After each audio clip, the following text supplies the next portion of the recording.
Hey guys, tonight we're going back to 1849. You've just arrived in the muddy promised land of California, where gold is supposed to lie in every stream, waiting for your eager fingers. The morning air smells like campfire ash, wet canvas, and is that horse? You've slept in a sagging canvas tent that was clearly made for someone shorter, warmer, and less optimistic than you. Outside the sun is barely up, but the squelching of boots and clang of tin cups says the others are already awake. Some of them never really sleep. You can hear a man swearing in at least 2 languages while trying to relight a soggy match. Another is already swinging his pick at a hillside like he's got an appointment with destiny. You meanwhile are just trying to get your socks on without soaking them again. Spoiler, you fail. So here you are, Sacramento River Delta, spring of '49, and you've left behind everything for a dream caked in mud. You've brought a pickaxe that you don't quite know how to use, a frying pan that smells like onions from 2 weeks ago, and a crumpled up map with a drawing of what looks suspiciously like a potato, but is apparently supposed to be Golden Hill. You also brought hope, which turns out to be the most fragile item in your pack. So, before you get comfortable, take a moment to like the video and subscribe, but only if you genuinely enjoy what I do here. And hey, let me know in the comments where you're listening from and what time it is where you are. Now you step outside your tent. Your boots immediately sink into cold mud. The river gurgles nearby, deceptively peaceful, while a fog clings to the water like it knows secrets. The other tents in the camp sag like old hats. A few prospectors are already crouched by the shore, dipping pans into the shallows with the focus of surgeons with far worse hygiene. You've got a headache from last night's campfire whiskey, which was actually just boiled river water with a handful of mint leaves and a splash of something someone called snake kick. You didn't ask, you just drank it. Your tent is half collapsed from the rain, and so is your bedroll. Everything you own is slightly damp and smells like mildew and regret. You shake the water off your pickaxe, sling your canvas pouch over your shoulder, and tell yourself that today is the day. Now it's worth noting most people didn't actually strike gold. Despite the booming newspapers and handbills back east declaring riches beyond dreams, most 49ers like you found more hardship than gold. In fact, historians still argue whether the true rush was ever about gold at all, or just a desperate mass migration powered by speculation, economic panic, and a fair amount of peer pressure. Here's a lesser-known tidbit. Many of the tents in early mining camps were recycled ship sails. When vessels arrived in San Francisco and the crew jumped ship to pan for gold, the ships were simply left to rot, repurposed into shelters, warehouses, or literal tent neighborhoods. You might be sleeping under a sail that once crossed the Atlantic. Romantic until it leaks. Back to you, you're watching a man named Chester attempt to shave using a tin plate as a mirror. He waves at you with one hand while slicing his chin with the other. Blood meat coffee. He offers you a cup. You decline. This morning already tastes like rust and bad decisions. You follow the trickling path down to the riverside. Someone has jammed a sign into the bank that says claimed in red paint, which according to the rumor mill was actually berry juice. Claiming land is a strange affair here. All it really means is you've peed on it, yelled a bit, and hoped nobody disputes it with a shovel. The birds are out, Jays, mostly yelling at you from the trees, like they own the place. You crouch down beside the water where the current flickers with little bits of sunlight. You imagine that one of them might be gold. Your heart flutters. It's probably a rock. The nearby town of Coloma, you've heard, is where the first nugget was found at Sutter's Mill, a chunk of gold just sitting there in the water like it belonged in a fairy tale. You think about that often. Did he just trip over it? How much luck does it take to get that kind of moment? You try to picture the journey that brought you here, weeks on a wagon trail, rutted roads, creaky axles, and enough beans to haunt you for years. You still remember crossing the desert where someone sold you a bottle of guaranteed gold-finding oil. You poured it on your hands. Now they smell like garlic forever. Some mornings, the campfires burn too low to cook anything, so people chew raw bacon and pretend it's jerky. You find a scrap of hardtack in your pocket from yesterday. It is, without exaggeration, harder than the surrounding rocks. You break a molar, or maybe it was just your pride. And then, like every morning since you arrived, it hits you there's nothing easy about this. No shortcut. No magic formula, no glinting miracle just under the next scoop of mud. But still, you keep going, because maybe the next panful is the one. You trudge back up the riverbank with your boots squelching like two unhappy frogs. There's a vague film of moisture inside your socks, but you don't dare take them off, partly because your feet are now part callous, part question mark, and partly because it's too early in the day to start crying in public. Today you're going to pan for gold. You've watched the others how they squat low, swirl their pans just so, and stare into the water with the intensity of gamblers watching a roulette wheel. You can do this. How hard could it be? You lower yourself to the river's edge and scoop a pan full of muddy gravel. The cold hits your wrists immediately. It's not just cold, it's bone-nibbling, soul-reminding cold. You swirl the pan in a careful circle like you've seen others do, letting the lighter dirt and sand slip away while the heavier particles sink to the bottom. You lean in. Nothing. Well, not nothing. You've discovered a small pebble that looks like a bean, an unidentifiable bug wing, and something that might be either a flake of gold or a particularly aggressive breadcrumb. You squint at it. It squints back. Probably not gold. Here's the thing, they don't tell you in the Flyers gold panning is mostly about disappointment. It's a test of your optimism, your posture, and your pain tolerance. You'll spend hours squatting in a freezing stream, swirling rocks in circles, all to discover you're just a very cold rock collector.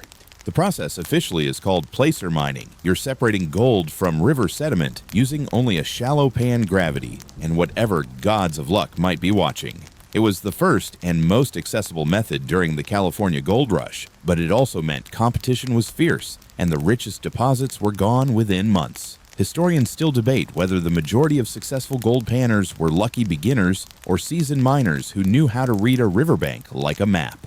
A fringe fact in those early days, people panned not just for gold, but for platinum and quicksilver mercury too, though many didn't recognize what they'd found. Some threw away small nuggets because they didn't glow yellow enough. One man reportedly used a fist-sized gold nugget to hold down the corner of his tent until someone informed him it wasn't just a rock with good manners. Back to you, your wrists are soaked, your fingertips numb, and a small fish just darted out from under your pan like it has somewhere better to be. You dump out your first pan, inhale deeply, and try again. The second try goes worse. You forget the swirling technique and just sort of shake the pan. Mud flies. Some of it lands on your boot, some on your face. A grizzled old-timer sitting 10 feet away snorts and mutters something that sounds like greenhorn ballet. You try to laugh it off, then you slip slightly and land on one knee in the river. Now your pants are soaked too. The old-timer doesn't even look up this time. His focus is total, as though he and the water are having a private conversation about disappointment. The sun begins to creep up the treetops, but the warmth never quite reaches your soggy limbs. Your hands are going red from the cold, your back aches from crouching, and you start to wonder how many people gave up on gold simply because their kneecaps couldn't handle it. A man upstream yells out a short, sharp sound like he's just stepped on something sharp or seen something shiny. Everyone turns to look. He's grinning, holding up something in his pan. It glints. He's surrounded in seconds. Men crowd around, some congratulating others, squinting all of them with the same thought, why not me? You try not to feel envy, but your hands clench anyway. You fill your pan a third time. You swirl carefully. You try to focus. This time, the swirl works better. You spot a speck that might be gold, but just as you reach to poke it, a breeze lifts a cloud of dust, and in it goes tumbling away with the silt. Gone. You sigh. Your breath fogs the air, and that's when you notice your pan has a small dent in the edge, right where it hits your thigh when you stand. You consider whether this tiny, annoying imperfection is somehow the reason you're not rich yet. That's how your mind starts to wander in gold country. The tiniest things start to feel personal. Why did the sun pick that man's pan to shine on? Why did your tent leak last night when the guy 2 feet away stayed dry? Why are you hungry again? As the sun reaches its highest point and bakes the top layer of mud into a soft crust, your back starts to stiffen. You pause, stand, look out over the stream and the camp. It looks like a military encampment designed by raccoons' tents at odd angles, smoke curling up from breakfast fires and half-dressed men clambering through reeds with more hope than hygiene. There's a quiet rhythm to it all, the dip of pans, the swirl, the splash, the occasional muttered curse. And beneath it, a strange calm. You came here chasing gold. Now you're chasing just a hint of progress, a flash of something that says you're not wasting your time. It's only been one morning. By now, your stomach is louder than the river. It's early afternoon, and the cold ache in your hands has been replaced by a warm, empty gnawing in your gut. You head back toward camp, your pan still shamefully gold-free, your boots caked in a 3-layer mud parfait. The path up the hill squelches underfoot. A nearby mule lets out a sound that might be a yawn, might be contempt you can't tell anymore. A pot hangs over someone's cook fire, and the scent of slightly burnt something wafts through the air. Your mouth waters, but the memory of last night's beef stew, mostly salt pork, and regret gives you pause. You check your supply pouch, 1 button, 2 coffee beans, and a strip of jerky that has somehow fused with the inside of the leather. You consider your options. A few men are trading biscuits for tobacco, one is bartering fish hooks, and another claims to have genuine French salt, though it smells suspiciously like the inside of a sock. There's an old man, no one knows his name, who runs a sort of culinary side hustle. His specialty, biscuit sourdough and occasional apple pie, which is mostly dried squash with a cinnamon crust. He wears an apron made from a burlap sack and claims to have cooked for a governor once. You're skeptical, but hunger is louder than doubt. You approach, offering your button. He squints at it, bites it for some reason, then grunts in approval. In return, you receive 2 biscuits roughly the density of iron meteorites. They're warm, though. You bite into one and discover that it's mostly air, with a suggestion of flour. You chew, and chew and chew. Chew. Fun fact, sourdough was king in the mining camps. It didn't spoil easily, and most miners carried a sourdough starter in a tin or jar passed down like family heirlooms. They fed it with flour water and occasionally superstition. The yeast cultures varied wildly, so your biscuits might taste like cardboard, while your neighbors taste like home. You sit on a log, warming your fingers on your metal cup.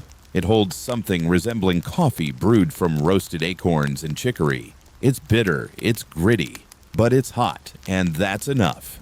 A man across from you coughs dramatically into his cup and says, "Back in '46, we had real food, eggs, milk butter." No one believes him, but we all let him talk. There's comfort in shared hallucinations. Historians still argue whether the typical gold rush diet contributed to the high rates of scurvy, dysentery, and philosophical despair. Records show that very few camps had access to fresh produce, and canned goods were both expensive and frequently expired. One shipment of canned peaches was so old it had fossilized pits. Back in your tent, you find a tiny tin of molasses you'd forgotten about.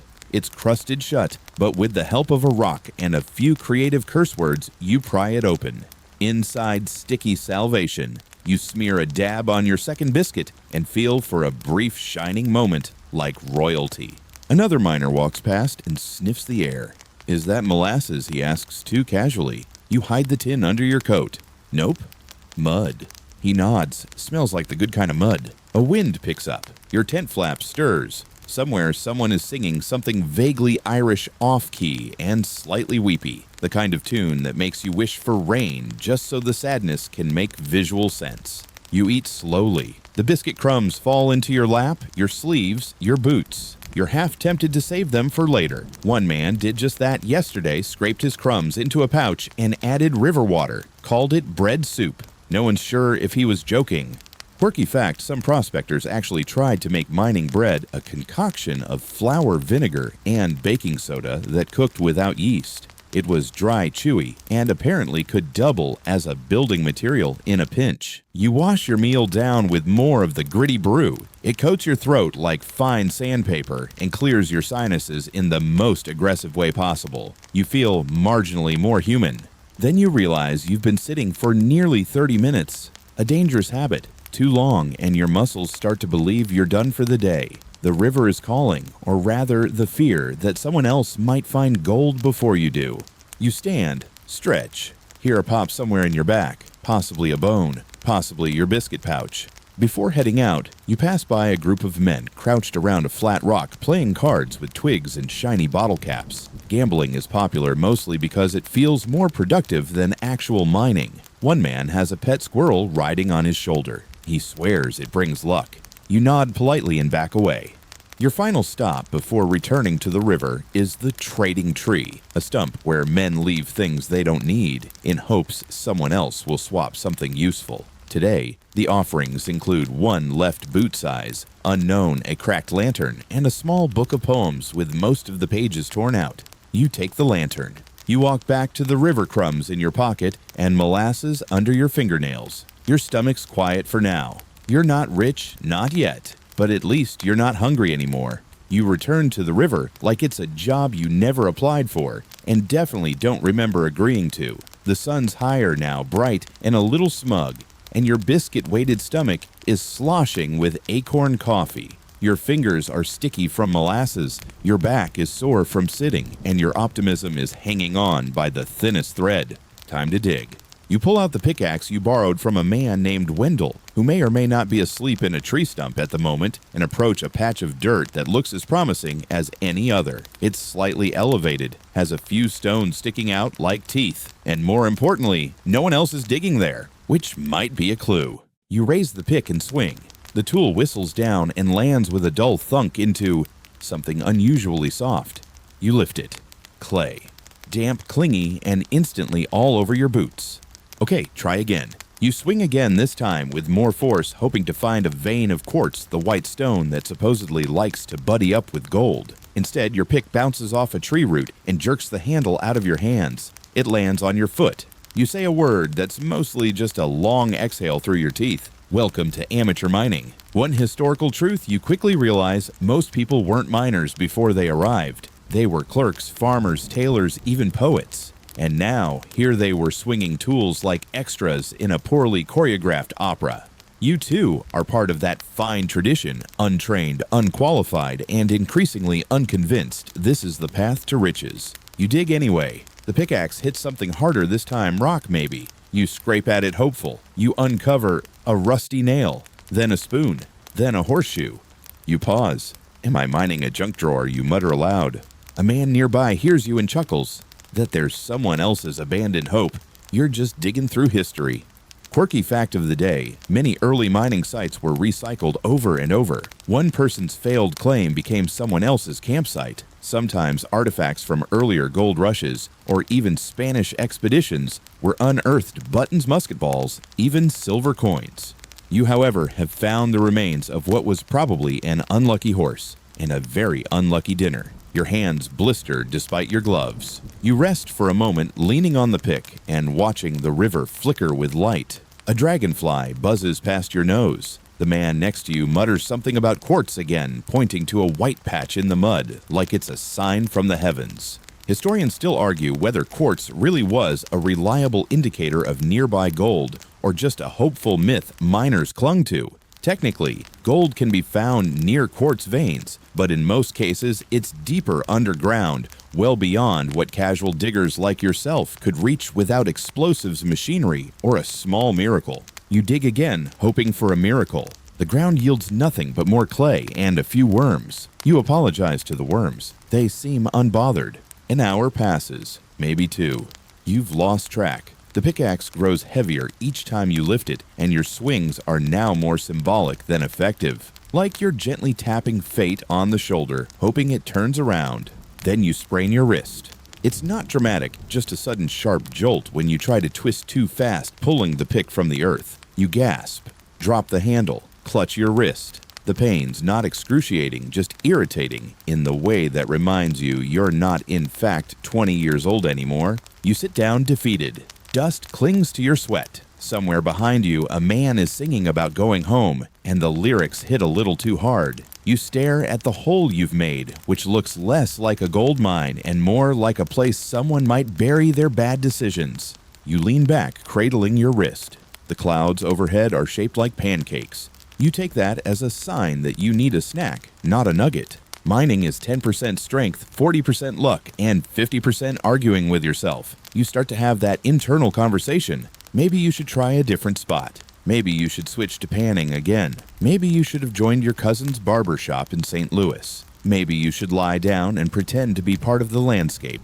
You choose none of the above. You just sit. From downriver, you hear a yelp of joy. Someone struck something, maybe. It's always hard to tell whether it's gold or a snake until the shouting starts. You wait. No screaming. Probably gold.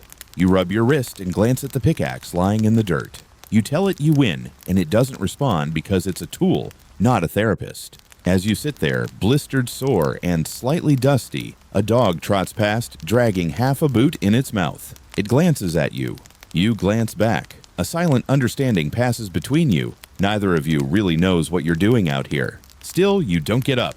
Not just yet. The river keeps flowing. The gold, if it's out there, is still hiding.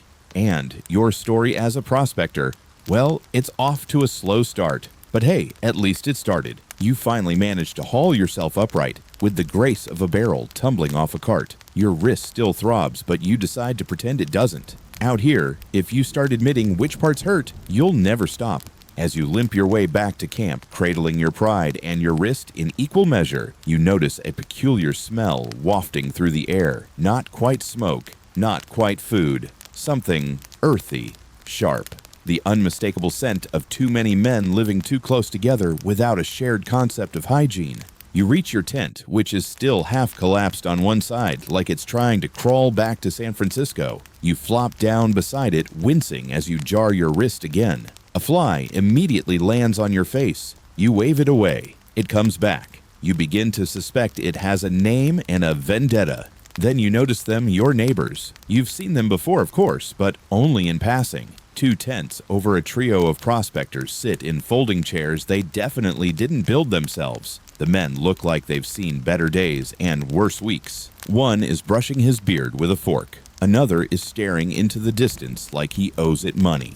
The third seems to be arguing with a rock. You nod politely. They nod back solemnly, like you've just joined an exclusive club of people who made bad decisions and are now too invested to quit. The tent closest to yours is made from patched tarpaulin and part of a wagon. It smells strongly of garlic and failure. Inside lives a man called Silas who insists he used to be a banker in Philadelphia. Now he sells boot repairs and very specific advice. Always sleep with your feet facing east. That's how the gold flows. Historians still argue whether miners shared useful knowledge or mostly recycled nonsense wrapped in confidence. The line between frontier wisdom and enthusiastic hallucination is thin and frequently trampled. You're learning quickly that gold rush camps weren't just about finding treasure, they were entire little societies, improvised towns, micro-nations with their own rules, rhythms, and smells. There were mayors of tent rows, men who acted as judges during disputes, usually by arm wrestling, and unofficial bards who traded rhyming news updates for beans. A quirky detail, some miners formed clubs or mock governments.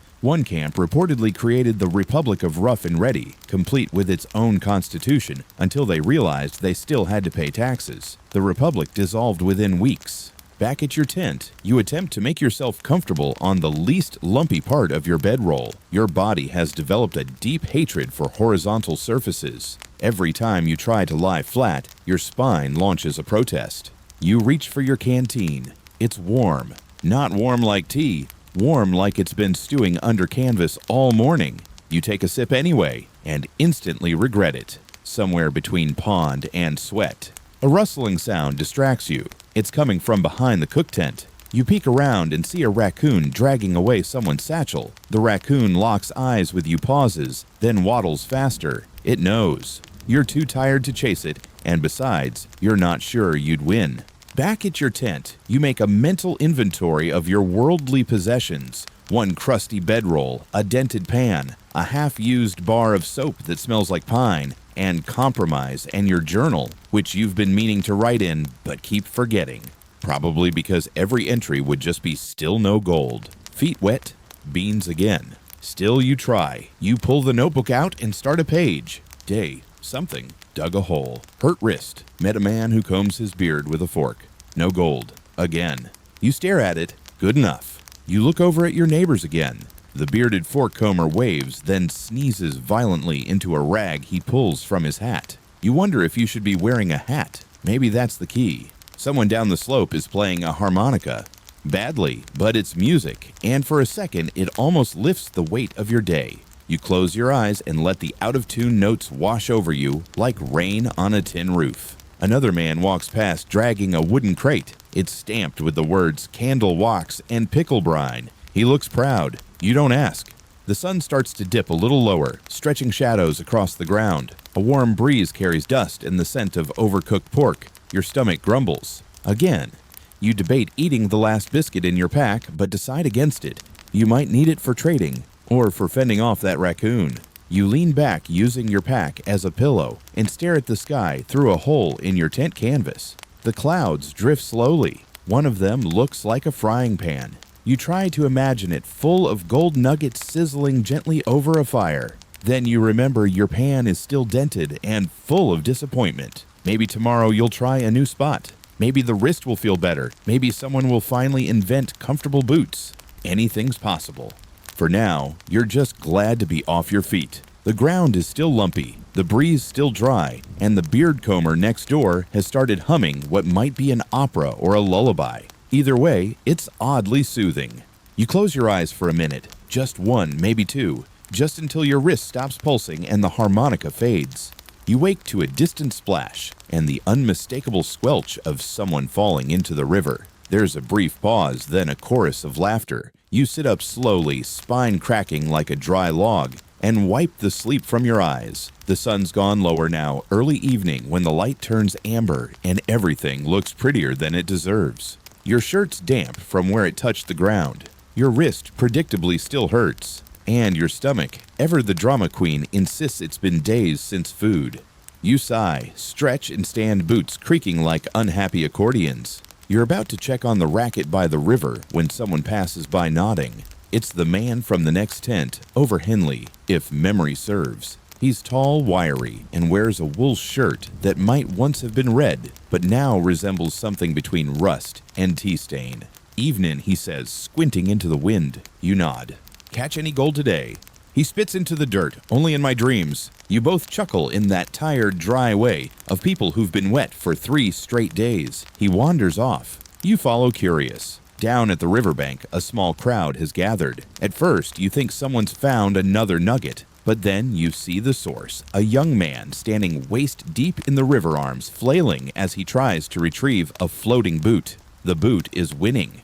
It's hard not to laugh. Someone offers a stick. Another offers advice. A third offers whiskey. None are helpful. This moment of shared slapstick is oddly unifying. For all the talk of independence and personal fortune, the gold fields were historically strange little communities, defined more by shared misfortune than success. Most of you were broke, wet, and sore, but at least you were all broke, wet, and sore together. That boot retrieval ends in minor victory. The man emerges dripping one boot in hand, one sock ruined forever. The crowd applauds like it was theater. You join in, then glance down at your own boots, suddenly paranoid. They'll float away in the night. You head back up the slope, walking slowly to ease the ache in your knees. You pass someone who's tied bells to his belt. You don't ask why. Sometimes it's better not to.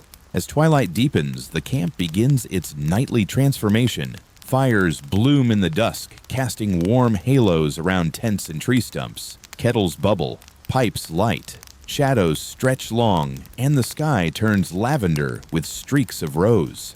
You sit by your own fire, small and hesitant. You manage to gather some kindling, earlier scraps of bark, a lucky pine cone, and something that might be a piece of furniture. It burns just enough to boil water.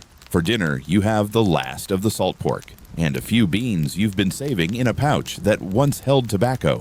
They clink together in the pot like pebbles. You stir them with a spoon that's beginning to resemble a bent nail. The smell is not unpleasant, just not quite food. Here's a fun historical footnote. Salt pork was the default protein in most mining camps. Salty, fatty, shelf-stable, it ticked every box except tastes good. Miners joked it could outlive its own consumer. Some even used slabs as boot inserts. Whether that helped or hurt is up for debate. You poke the fire, watch the flames flicker, and realize you haven't spoken to anyone in hours. You haven't needed to. The quiet out here is thick alive, filled with murmurs and snaps and the soft rumble of the river beyond. Then from across the camp comes the sound of someone attempting a song. It's hard to tell the tune, something folksy, possibly in German, possibly improvised. A harmonica joins in, not in harmony but with enthusiasm. Then someone starts clapping. And then, because why not a fiddle? You smile into your beans. For a place built on desperate dreams, there's a strange joy here. It's the kind born not of success, but of shared absurdity. Everyone's wet, everyone's sore, everyone's at least mildly delusional. And yet, in moments like this, it almost feels like home.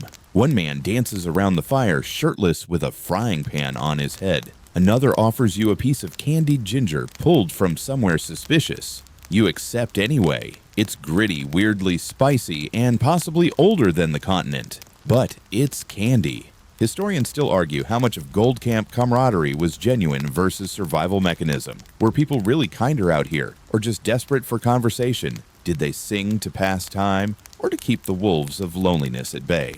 You'd say it's both. The stars start to appear, first one, then two, then a scatter of tiny lights across the velvet sky. There's no moon tonight, just the steady glow of campfires and the occasional flicker of fireflies. You lie back, folding your arms under your head, and watch the sky unfold. You think about tomorrow. Maybe you'll try a new spot. Maybe that patch by the big pine. Maybe trade your dented pan for one with a handle. Or maybe you'll sleep late and skip the whole thing. Let the gold come to you for once. Either way, for tonight, you're dry, mostly warm, and the harmonica's in tune. You've got a belly full of beans and salt pork, a half-melted peppermint from someone's pocket, and the distant promise of dreams not yet broken. That's about as rich as you felt all week. You wake just before dawn, not because you plan to, but because your neighbor's mule has decided to sing the song of its people.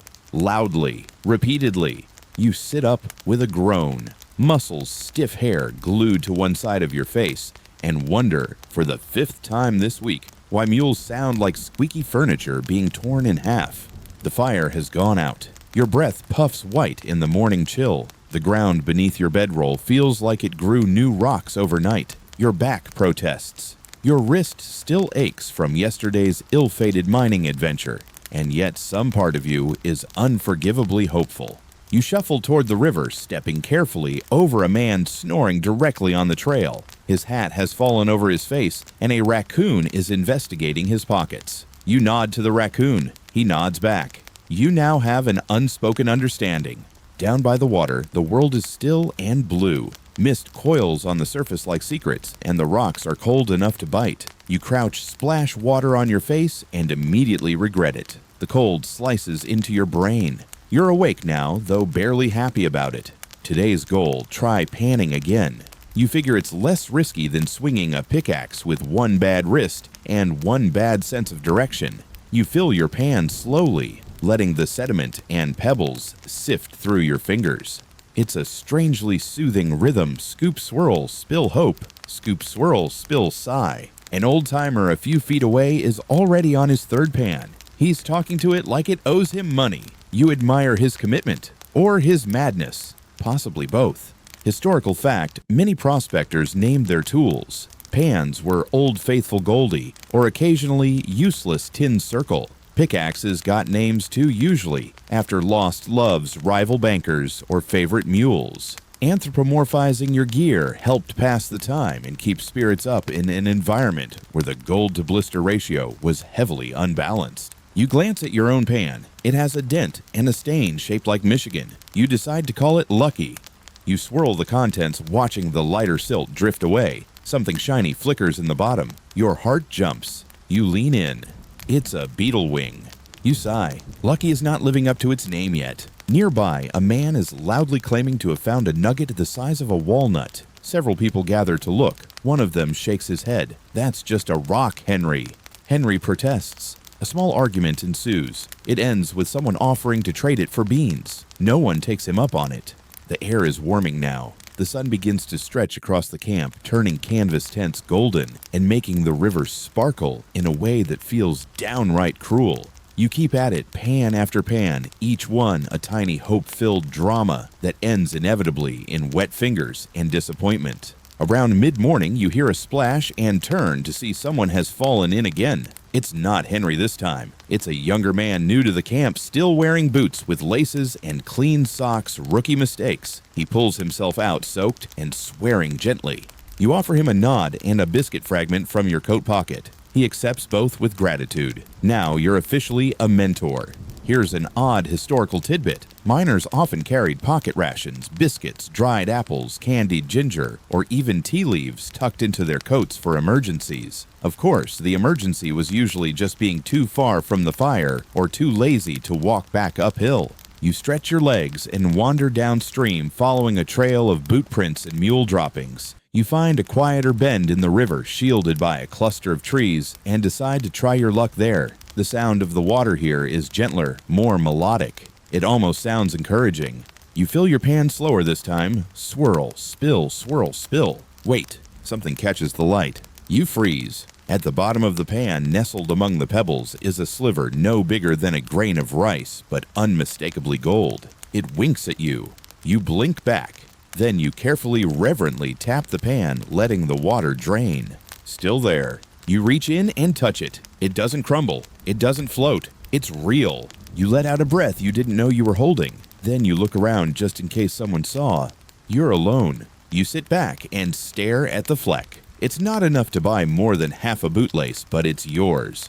You found it. After days of mud sweat and molasses biscuits, you finally have proof that you're not completely cursed. Historians still argue whether these small early finds helped drive the gold rush frenzy or merely prolonged the suffering. Some say it was the promise of these tiny victories that kept men from quitting. Others argue they created false hope, stretching misfortune into months of unnecessary toil. You don't care. You just tuck your speck of gold into the tiniest corner of your pouch and smile like a man who's discovered fire. Back at camp, you show no one. You nod politely, make small talk, accept a cup of weak coffee, and sit near the fire, like you haven't just tasted victory. But in your mind, you're already imagining what you'll name your nugget when it has siblings. It doesn't take long for you to realize that your tiny gold fleck, carefully tucked into the corner of your pouch like a secret talisman, isn't going to change your life. Not today, at least. But it changes your mood, and in a camp like this, that's no small thing. You spend the rest of the day feeling about 17% smugger than usual. Not enough to brag, just enough to walk with a slight bounce in your step, like your boots finally learned rhythm. You nod at strangers with the serene confidence of a man who has proof. When someone complains about bad luck, you nod slowly and say, "Yeah, sometimes the river's generous." Then take a long, dramatic sip of your tea. That's actually just bark. You briefly consider heading into town to sell your tiny find. Then you remember the last time someone did that, they had to pay for the scale, the inspection, the certificate of authenticity, and the whiskey needed to soothe the disappointment. By the end, they owed money for trying to get rich. So, know you're keeping this little treasure to yourself. In the late afternoon, your neighbor Henley invites you to join him for a drink at the Whiskey Tent, one of several makeshift saloons cobbled together from wagon-wood ambition and broken dreams. You accept mostly because your options are that, or trying to fix the hole in your tent, which has begun letting in squirrels. The whiskey tent is packed, the floor is dirt, the bar is a plank across two barrels, and the drinks are poured from mismatched bottles with labels like Snake Blink and Fortune Number 3. You choose the one with the least mysterious name, mostly corn, and take a cautious sip. It tastes like fire and raisins. You immediately regret your decision. The bartender is a woman named Dell, who used to run a boarding house in Nevada City. She tells you this while refilling someone's cup with something amber and alarming. Her earrings are made from bullet casings, and she calls everyone Sweet Pea, regardless of gender or demeanor. You take a seat at a crate-turned table beside Henley, who's explaining with wild gestures how he once found a gold flake shaped like Abraham Lincoln's nose. He lost it, of course, but the memory is priceless. You nod appreciatively. A man across the tent raises his glass and shouts, "To the ones who didn't drown this week." A cheer goes up. You join in. That feels like a victory worth toasting. Historically, whiskey wasn't just comfort, it was currency. Many miners ran out of money within weeks and began bartering with tobacco boots or bottles. A shot of whiskey could buy you a night's lodging, a decent meal, or a shovel if you knew the right crowd. Of course, quality varied wildly. Some brews were cut with turpentine or soot. One camp made its own whiskey from fermented onions. No one visited twice. You nurse your drink carefully, trying not to lose feeling in your tongue. Around you, the tent swells with conversation. Someone claims to have seen a mountain lion. Another swears there's gold upstream in a creek no one dares enter because the rocks whisper. No one seems to find that odd. At one point, a man begins reading poetry loudly and with flourishes. It's unclear whether it's original or just misremembered scripture, but it's delivered with enough confidence that everyone claps when he's done. You glance around and realize just how strange this place is. You're surrounded by people who in another world might have been farmers, bookkeepers, students, or sailors. Here, they're all dreamers. Sleep-deprived, pickaxe-wielding dreamers chasing glints in the dirt and pretending that being constantly damp is just part of the charm.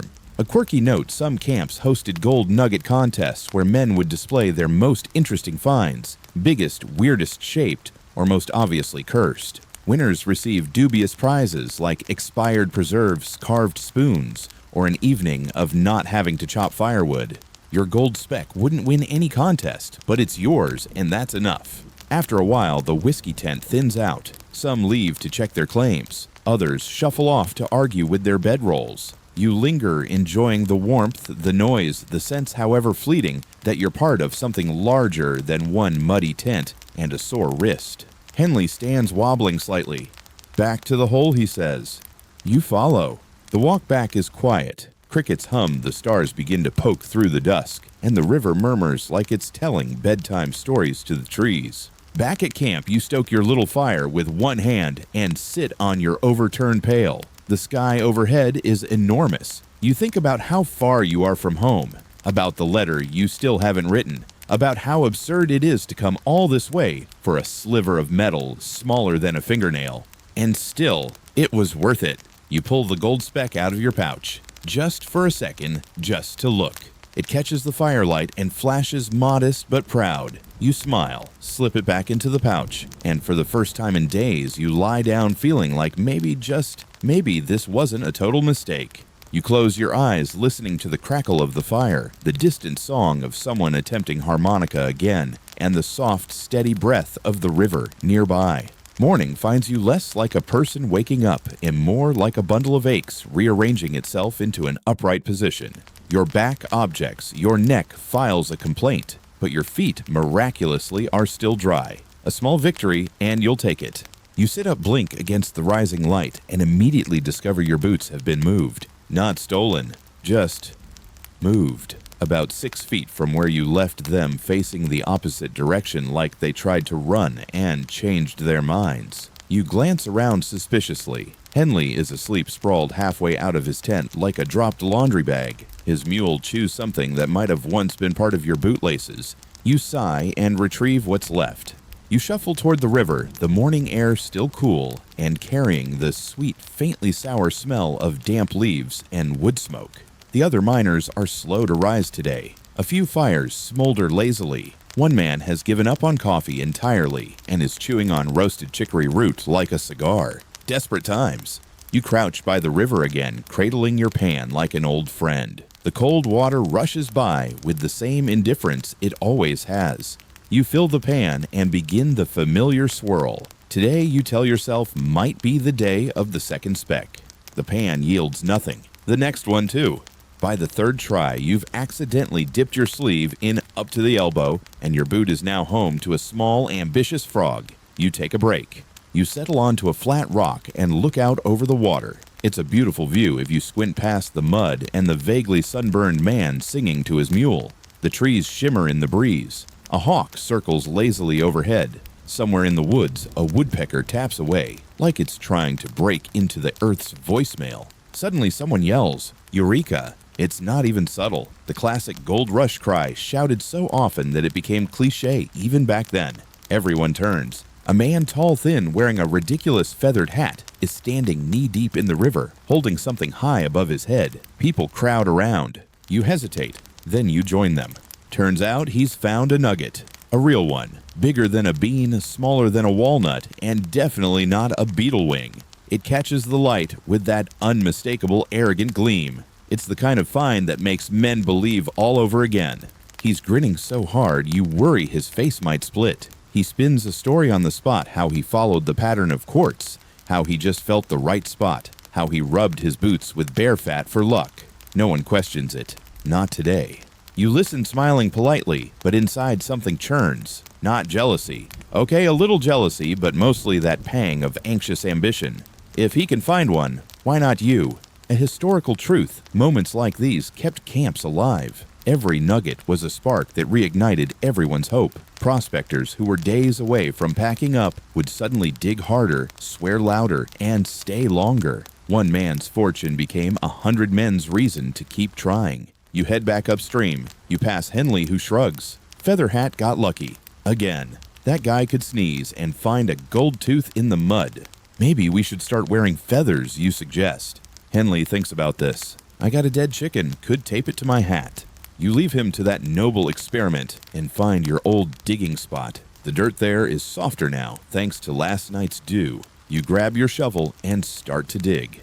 10 minutes in, you hit a root. 20 minutes in, you hit another spoon. Either the riverbank used to be a picnic site, or you're being haunted by someone with a grudge against cutlery. Then you hear a soft clink. You freeze. You dig more carefully. You uncover a tiny rusted bell. No gold, but it is kind of charming. You decide to hang it from your tent later, for luck. Or at least to warn raccoons. Quirky fact, some miners collected camp charms, odd trinkets they found while digging. Buttons, bits of pottery, foreign coins, and even animal teeth. Some believed these items brought luck. Others just liked the idea of being surrounded by forgotten stories. You dig until your wrist gives another warning twinge. You pause, sit back. The clouds overhead are thickening now, curling into the sort of gray that means either rain or just kidding. Either way, you decide it's time to return. As you crest the hill back to camp, you spot a commotion near the trading post, a rough lean-to with a barrel for a counter and a sign that says supplies, news, and honest-ish deals. Someone set up a scale and a line has formed. Everyone wants to weigh something, even if it's just a rock they're emotionally attached to. You consider showing your little fleck, then decide against it. Let the others fight over beans and bragging rights. You've got a bell and a pan, named Lucky. Back at your tent, you hang the bell from a stick outside. It jingles in the breeze, a small sweet sound in a place that doesn't usually make music. Henley walks by, nods at it, and says, "Classy." You smile. She's my good luck charm now. Got a name. You think for a moment. Clarabelle. He laughs. May she jingle you into riches. The clouds begin to gather in earnest. You retreat inside your tent just as the first drops hit canvas. Outside, the bell jingles once softly, like it's rooting for you. Rain in Gold Country doesn't come gently. It doesn't whisper or tap politely. It slaps the canvas like a tax collector who's been ignored too long. Within minutes, your tent is vibrating under the onslaught, the seams groaning with the effort of staying upright. You lie on your back, staring up at the fabric ceiling, watching a slow-moving leak form just above your left eye. You shuffle your bedroll 3 inches to the right. Now it's above your shoulder. You shuffle again. Now it's above your only dry sock, which you'd hidden in the corner like a squirrel hoarding treasure. You give up and just slide the entire bedroll to the opposite side of the tent, your knees hitting your pan, your elbow knocking over your flint box. It's chaos. Wet, squishy chaos. Outside, you hear the bell you hung earlier, Clarabelle tinkling in the wind like she's enjoying this. By now, most of camp has retreated. The singing has stopped. Fires have hissed out. The harmonica guy tried to play through the first half hour, but even he gave up when a mini waterfall opened directly over his hammock. Rain in the Sierras isn't just wet, it's persistent. Everything turns to sludge. Dirt paths become grease slides. Boots become soup bowls. Tents sink lean or collapse entirely. And, worst of all, the river swells. You unzip your flap and peek out. The sky is the color of oversteeped tea. The hills are steaming gently like embarrassed giants. Down by the water, the calm little trickle you once sat beside has grown into something more ambitious, rushing, frothy. There's a shout. You lean farther out and see someone's tent full uncollapsed and tragically unanchored sailing slowly past like an elegant boat made entirely of bad decisions. It's majestic in its own way, bobbing toward the bend, its owner's boots still poking out one side. Nobody moves to save it. We've all seen this before. Historical note, many early gold rush camps were set up in low flood plains. prospectors eager to be near the water often pitched their tents far too close to rising streams. Flooding was common, and whole camps were known to vanish overnight sometimes with people inside. Some survivors claimed they woke floating. You seal your flap again and lean back against your sack. Water's pooling around your ankles now. You elevate your feet on a log. The smell of mildew and soaked canvas fills the air. You could be miserable. In fact, you are technically miserable, but somehow there's something almost soothing about it now. The rain is steady. The wind has mellowed into a low hum. It feels less like nature's wrath and more like a particularly cold bath with drum accompaniment. Then comes the voice. Yards! It's Henley. You open your flap. He's crouched under an oilskin poncho holding a pack of warped, partially illegible playing cards. His beard is damp. So is his mule, who's standing behind him looking like it regrets everything. You nod. Only if we bet with things that won't mold. Perfect, Henley says. I got a stick of cinnamon, half a bar of soap, and 1 peppermint button. High stakes. You gesture him in. The tent sags slightly under the added weight, but holds. You both sit cross-legged on your gear, Clarabelle still jingling faintly outside like a bell tower's lazy apprentice. You deal the cards. Or try to. They stick together. The king of something has half his face missing, and one of the sevens has been redrawn by hand, likely during a desperate moment. Still, the game proceeds. Outside, the storm continues. Inside, you bet your last biscuit crumb and win a pinch of tea leaves and a drawing of a horse that Henley insists is collectible. He tells you about a guy he once knew who struck gold but left the camp because he missed the mud. Historians still debate whether the sense of camaraderie in gold rush camps was genuine or born of necessity. Did hardship forge brotherhoods, or did it just temporarily suspend arguments over boots beans and boundary lines? Either way, you and Henley play until the rain softens, until the sound outside becomes less of a roar and more of a gentle patter, until the cards become too soggy to hold shape and the cinnamon stick is traded for 2 slivers of actual dried apple luxury. Eventually he leaves, ducking back under his poncho. You lie back again, listening to the river, the wind, and Clarabelle's sleepy chime. You've lost most of the game, but you gained a laugh and a drawing of a horse. And right now, that feels like treasure. Outside, the storm is passing. Inside, you're dry-ish, warmish, and only mildly worried about the frog that's taken up residence under your bedding. And somewhere in your pouch, still safe and dry, is your little golden fleck. The next morning, the sky has the audacity to be beautiful. Clear blue stretches from one treetop to another. Birds flit through the light like they weren't huddled in damp misery 12 hours ago. And the sunlight dapples everything in a golden glow that feels like nature mocking you gently for ever doubting her. It's so picturesque you half expect a painter to appear and ask you to pose with your pickaxe. Your tent somehow is still standing, slightly more lopsided than yesterday, with a new patch of dried mud creeping up one side but intact. You step outside and immediately squelch into ankle-deep muck. You look around the camp. Tents are steaming in the sun like awkward pastries drying out. Someone is hanging their boots over a fire. Someone else is wringing out their blanket with both hands like they're trying to strangle the rain. You stretch, groan, and begin your morning ritual, coffee-like substance, questionable biscuit, then the obligatory attempt at writing in your journal. You manage 3 lines. Woke up dry. Frog still under bedroll. River stole my soap. As you sit by your fire, nibbling the corner of a biscuit you found tucked into your spare sock, you hope it was recent. You notice a small line of men heading toward the far edge of camp. Curious, you follow at a distance. They're walking toward the trading tent, but this time something's different.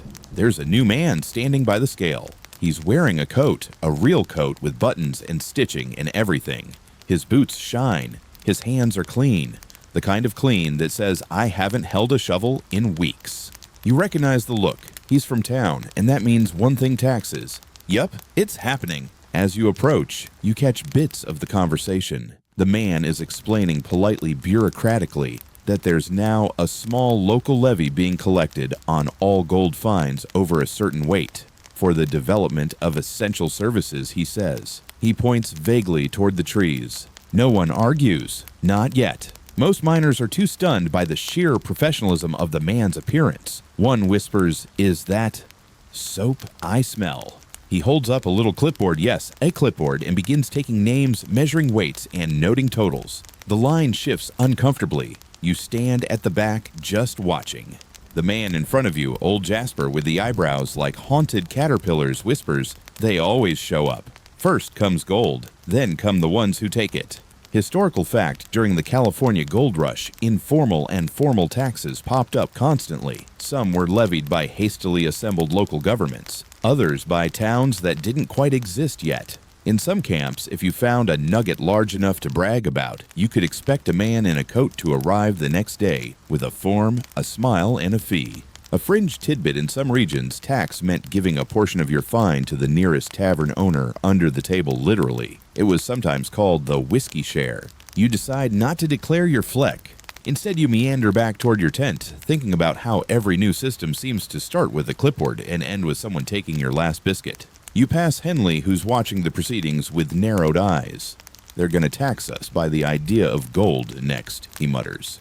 You nod. "Hope they don't find out I've been thinking about nuggets in my sleep." He laughs. "You too, huh?" The rest of the day is somehow even less productive. You try to dig again, but the soil is still too wet and clumps to your shovel like old porridge. Your wrist complains. Your enthusiasm fades. You try panning, but the river's still high and muddy. Visibility's worse than a saloon at midnight. So you sit. You whittle a stick. You try to remember the words to a song your uncle used to sing. You sort your pouch for fun flint candle nub, that one beetle wing you keep forgetting to throw away, and of course the gold speck. Still there. Still glinting.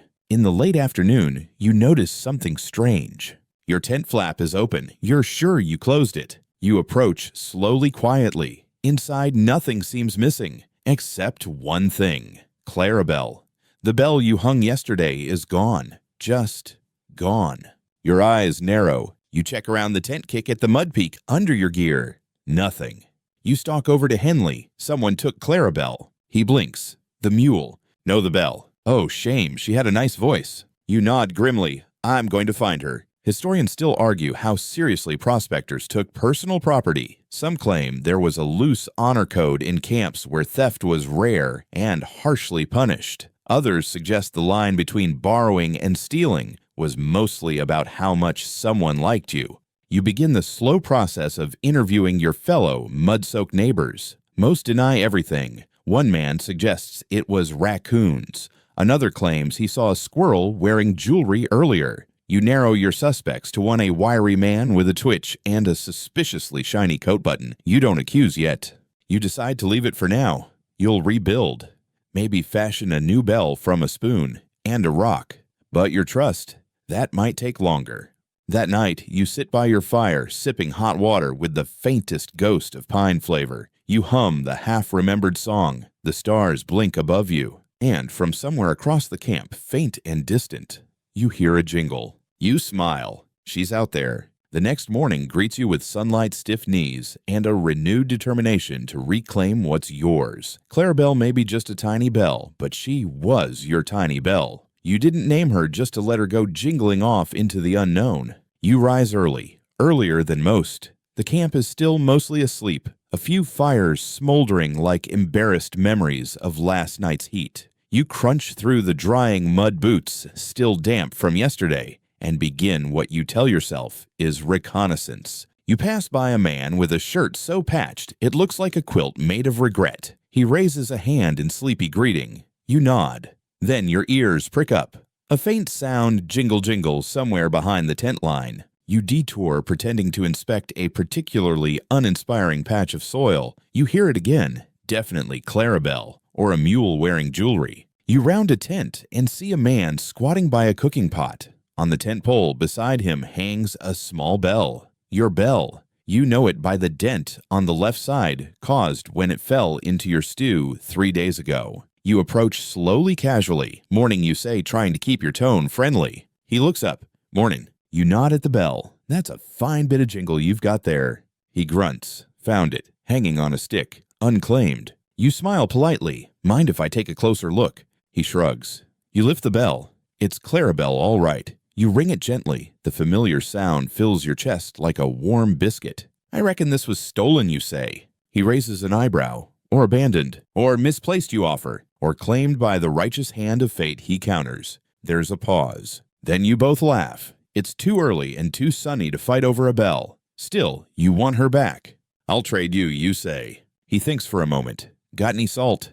You fish around in your pack and come up with a twist of cloth containing about 4.5 respectable grains. He inspects them like a jeweler examining diamonds. Deal. Clarabelle is yours again. You tie her back to the tent post. She swings gently in the breeze, her voice quieter than before, as if shy after her brief kidnapping. But she's home. Historical side note: bartering was the lifeblood of mining camps. With coins scarce and goods unreliable, miners traded everything: food tools, charms, even songs. There's record of a man trading a poem for a new pair of socks. No word on whether the poem was any good. Back at your fire, you warm your hands and start to boil a bit of bark tea, your own recipe, which tastes like pine with a hint of false confidence. Henley wanders over and notices the bell. Well, well, he grins. She returned to you, eh? She never really left, you say, as if you're quoting a Western novel that hasn't been written yet. Henley eyes your pan sitting next to the fire. You hid in the water today.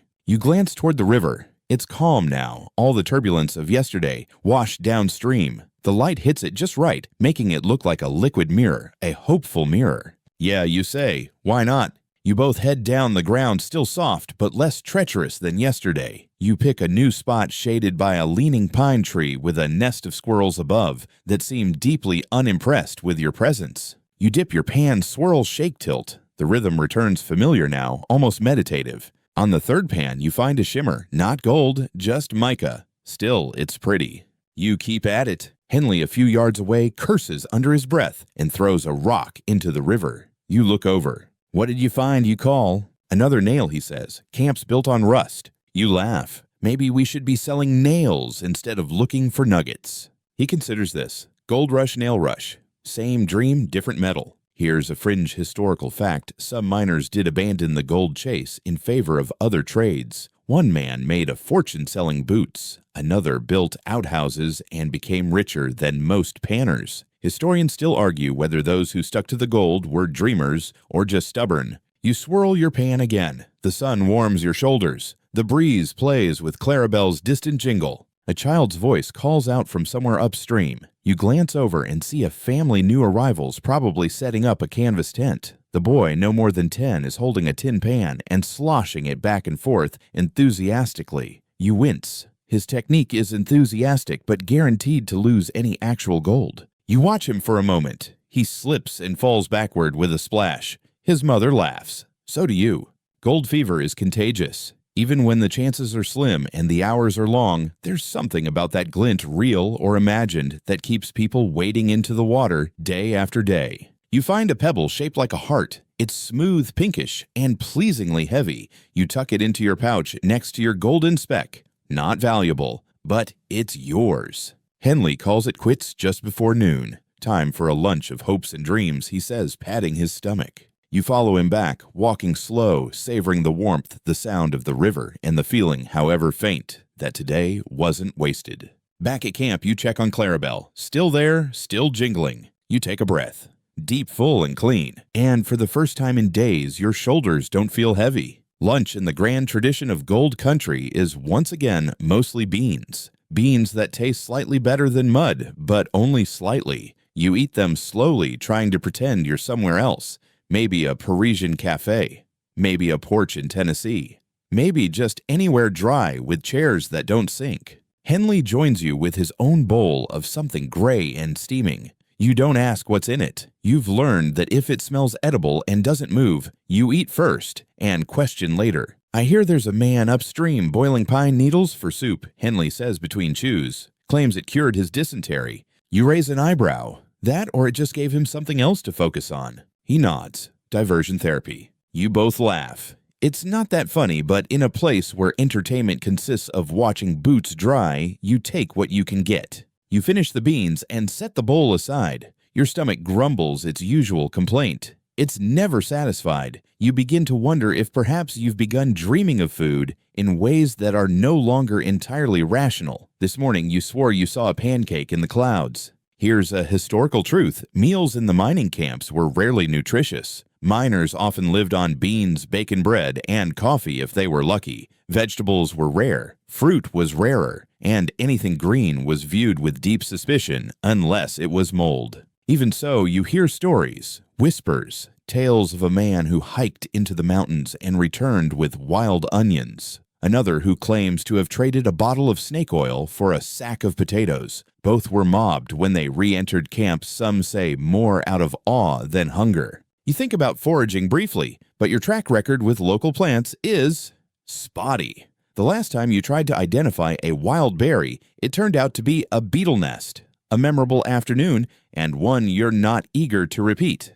After lunch, Henley produces something from his coat pocket. It's a small square of paper, folded many times over. He opens it with exaggerated care, revealing a single peppermint candy. You gasp dramatically, a relic from the old world. He grins, for the man who recovered his bell. You accept the candy like it's a royal decree. It's sticky, slightly dusty, and so sweet it makes your jaw twinge. But you savor every bite. For a moment, you forget about mud, about failure, about the ache in your wrist. Funny thing, history doesn't record how many gold miners found comfort in things that had nothing to do with gold. A letter from home, a smooth stone, a tune hummed by a stranger. These were the real treasures, often tucked in pockets, alongside gold dust and biscuit crumbs. You take a walk through camp. The sun is high now, warm but not hot. Tents flap gently in the breeze. Someone is hanging laundry on a line strung between two wagons. The shirts are more patch than fabric.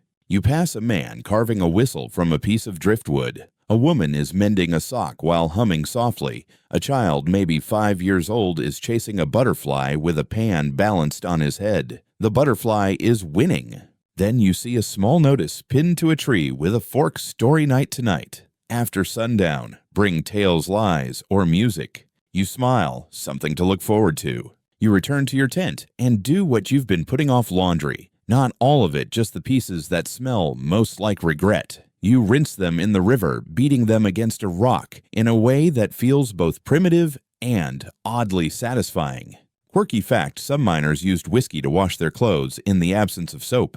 The theory was that the alcohol would kill germs. In practice, it mostly just made their shirts flammable and their friends jealous. You string a line between two bent branches and hang your clothes to dry. The wind lifts the fabric gently like it's trying to revive their dignity. You sit nearby, carving a little face into a chunk of pine with your knife. You name it Harold. Clarabelle jingles softly in the background. Your wrist twinges less today. Your pouch still holds its single golden speck, the heart-shaped pebble, and now Harold the Pine Gentleman. You don't know if tomorrow will be any better. You don't know if you'll ever strike it rich, or if gold will remain just a dream whispered by the river. But today, you had a peppermint. You got your bell back. You did your laundry. You carved a friend. That's more than enough for one day. As the sun begins to dip toward the treetops, painting the sky in amber and rose, you feel something close to peace. You stretch your legs, lean back against the dry side of your tent, and close your eyes. Somewhere downstream, someone starts playing the harmonica.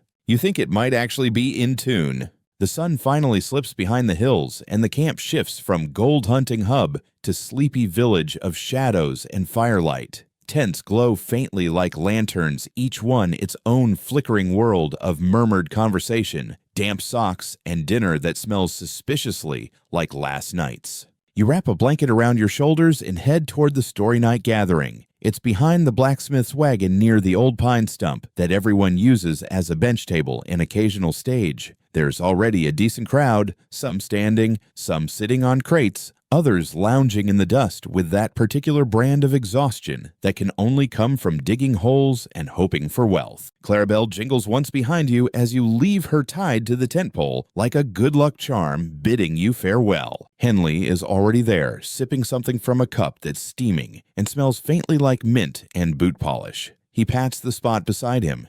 You ready for high art and low truths. You settle in. I brought my ears and my disbelief. Let's see who earns what. The first storyteller is an older man with a long gray beard and a voice like gravel. He begins solemnly with, "So there I was." buried up to my neck in chili and surrounded by raccoons. The crowd chuckles. He doesn't blink. He proceeds to tell a tale of mistaken identity, stolen boots, and a map drawn in gravy. The next few are equally bizarre. A tale of a gold nugget shaped like a duck that caused 3 fistfights and a short-lived marriage. A haunting poem about a haunted prospector who only appeared during full moons to demand his pickaxe back. A musical number that starts strong and ends in someone sneezing into their harmonica.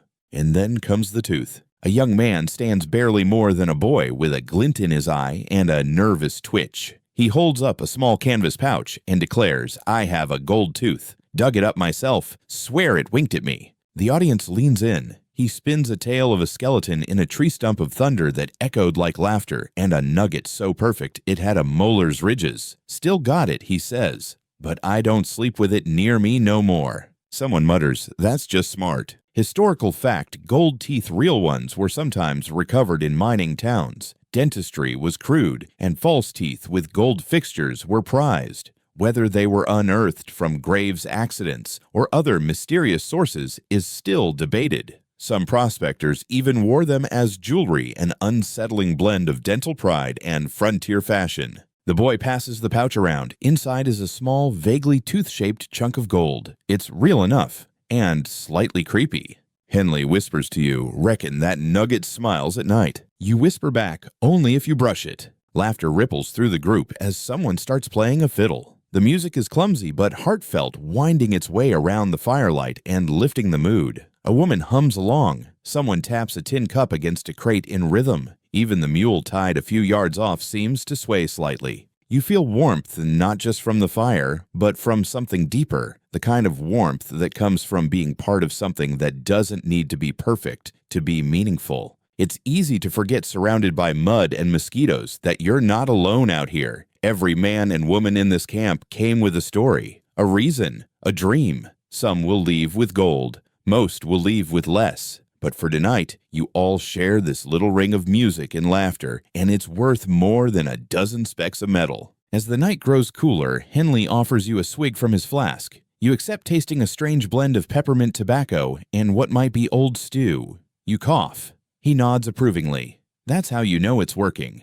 You lean back on your elbows, staring up at the sky. Stars scatter above, clear and sharp against the black. You spot one shooting past briefly. "Make a wish," Henley says. You think about it. Then dry socks.